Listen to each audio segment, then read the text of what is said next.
Est-ce que vous vous sentez en sécurité au quotidien? Ou même aujourd'hui, dans cette salle, assis sur vos chaises? Le sentiment de sécurité, c'est se sentir à l'abri du risque, d'un danger imminent.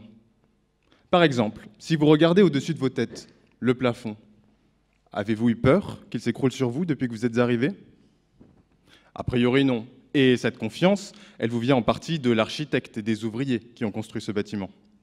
Bon, c'est vrai, vous ne savez pas qui ils sont, mais vous savez que ce sont des gens compétents, que leur travail a été contrôlé, et là voilà votre garantie que le ciel ne va pas vous tomber sur la tête. Cette connexion entre garantie et confiance, c'est le cœur de mon travail de recherche. Les objets que j'étudie, vous en avez quelques-uns dans votre sac. Carte bleue, téléphone, et peut-être même clé de voiture avec ouverture à distance. Tous ces objets manipulent des données sensibles tout en communiquant à distance avec d'autres appareils. Donc quand ces communications sont interceptées ou falsifiées, c'est la porte ouverte à la fraude bancaire, au vol de voitures, à l'usurpation d'identité, enfin, l'apocalypse quoi. Alors, ok, à l'époque des pigeons voyageurs, intercepter des transmissions, ça pouvait se faire avec un arc et des flèches, mais aujourd'hui, eh bien à vrai dire, aujourd'hui, ce n'est pas beaucoup plus difficile. Les données circulent dans l'air, par des ondes. N'importe qui peut les capter avec une simple antenne.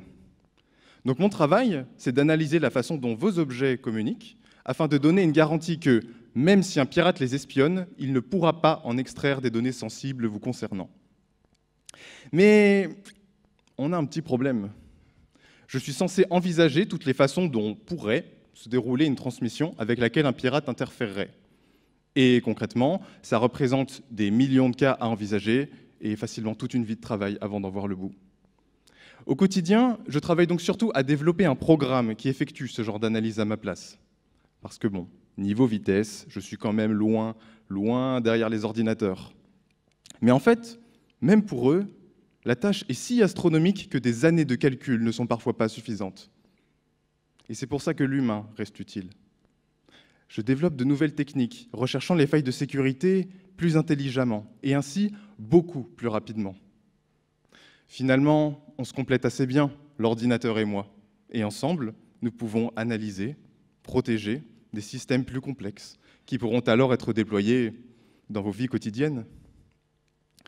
Alors, effectivement, vous pourriez avoir peur de tous les objets qui vous entourent, mais mon travail est précisément d'éviter cela, afin de glisser dans votre sac, aux côtés de votre carte bleue ou de vos clés de voiture, un peu de confiance.